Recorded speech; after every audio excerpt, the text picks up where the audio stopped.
Welcome to the Salmon Runs YouTube. Enjoy the video. You begin by opening the Dall E app, no waiting. Tap Sign In, grant camera and storage permissions so images and downloads work smoothly. Next, set orientation and aspect ratio to match your final use.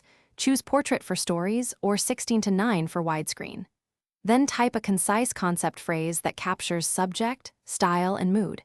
You do this now so prompts generate exactly what you need. Once done, move to refining details and adding reference images if available. You refine the prompt with specific modifiers: lighting, camera angle, color palette, and artistic style.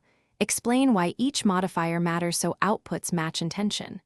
Once done, upload a photo or sketch as a reference and set influence strength. Try 1/2 to keep creativity.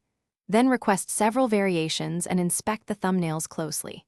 Make subtle prompt edits and rerun. This iterative approach saves time. If you want realism, emphasize that. If not, push surreal or painterly settings to shift results noticeably. You finalize by picking the best variation, using built-in editing or the upscale option to boost resolution before export. Once chosen, tap Export, select file type and destination, then save to device or share to social apps. This completes the workflow. If generation looks off, simplify the prompt, remove adjectives, lower reference influence, or restart the app to clear cache. One key troubleshooting tip: if images are repeatedly irrelevant, reduce prompt complexity and add one clear, concrete detail to steer results. Thanks for watching. Consider subscribing if we helped you.